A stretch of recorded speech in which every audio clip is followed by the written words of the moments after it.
All right, let's talk technique on this paramount seated row.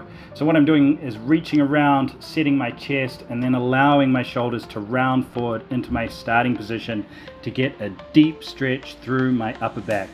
Once I've got that deep stretch, I pull with control, drawing my shoulder blades together at the midpoint right there at the top of the lift. So just controlled, steady tempo all the way through. I'm not aggressively pulling out at the bottom. I'm just trying to generate as much tension across my upper back as possible. That's it, team. This is the rotary chest supported row by Paramount, and there's a few points of adjustments that you need to consider. The first one is the chest plate. When you set up, you need to be in a deep stretch position in order to get the handles. If you can easily grab hold of the handles with the stack still touching the bottom, you're a little too close in. You should be forced to reach around and be under load in the stretch position. Second thing, we've got the seat height. So there's 3 settings, low, medium, and high. Basically, if it's closer to the top, you're going to get a little bit more activation lower down on the upper back. If it's a little further up, it's going to be across the upper traps. And then if it's in the middle, it's going to be across the mid traps. But it's all relative to how sort of long your torso is, like where your sweet spot will be. But certainly play around with it and find the area that you're trying to target. Myself personally, I really like to have it at the midpoint.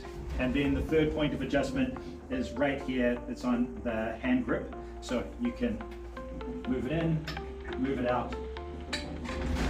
And that's going to change, obviously, where your starting position is, but also how the handles themselves move. So if it's further down, it's going to be in a real sort of arcing pattern, but if it's closer in, it's going to be a bit more linear.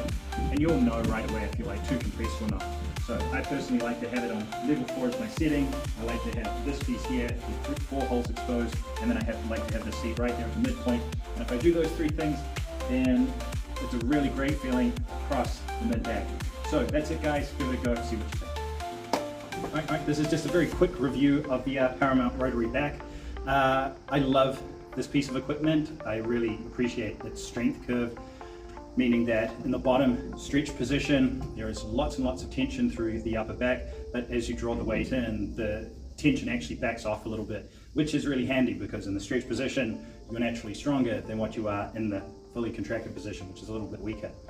And typically with row type exercises, there's this real desire to aggressively pull the weight up so you build some momentum to sort of almost float through that sort of more challenging range.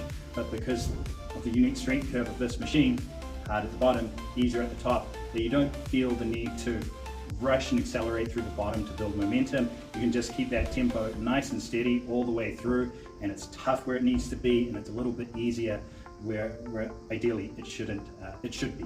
Sorry, should I say.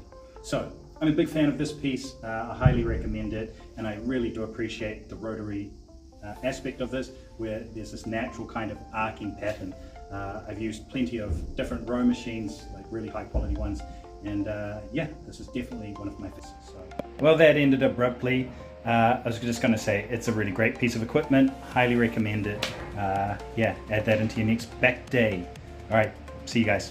Peace.